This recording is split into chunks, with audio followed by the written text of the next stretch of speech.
À l'heure où la croissance économique est faible, voire très faible, dans les pays industrialisés, et notamment en France, on peut se demander si cette faiblesse pénalise le bien-être des populations ou bien est-ce qu'au contraire, finalement, l'impact n'est pas très important et le bonheur tiendrait à autre chose.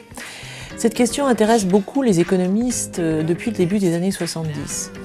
En effet, une enquête à cette période a montré que, bien que les États-Unis aient eu une forte croissance économique après la Seconde Guerre mondiale, les Américains n'ont pas considéré sur cette période qu'ils avaient connu une amélioration de leur bien-être. Et donc, tout se passe comme si, à partir d'un certain niveau de revenus, l'augmentation de la croissance économique n'augmentait pas le bien-être de la population.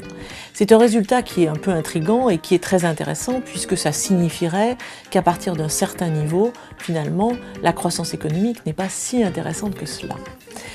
Nous allons aborder ces questions lors du débat de jeudi prochain.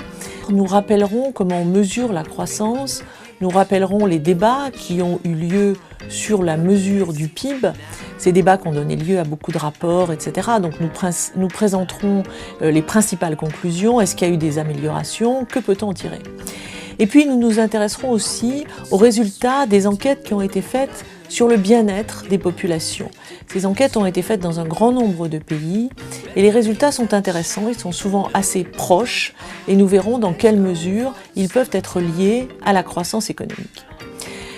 Nous verrons ensuite une modification qui tient au fait qu'il y a eu une tertiarisation de l'économie, un développement des secteurs des services, des infirmiers, des ingénieurs, des chercheurs, qui, contrairement à ce que l'on attendait, ce développement n'a pas libéré l'emploi.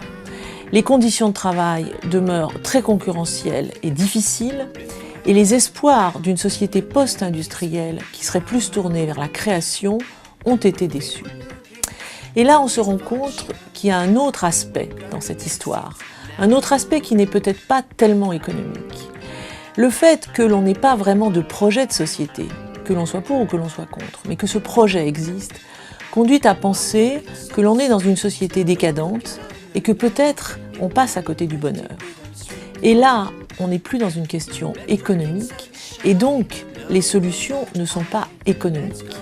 Nous nous situons dans ce cas-là dans le champ du politique. Ce sont toutes ces questions qui seront abordées dans le débat de jeudi prochain, donc le 7 février à 18h30 à l'amphithéâtre Bartin à l'école de droit. Ce débat est un débat grand public et j'espère que comme d'habitude, vous viendrez nombreux. À jeudi.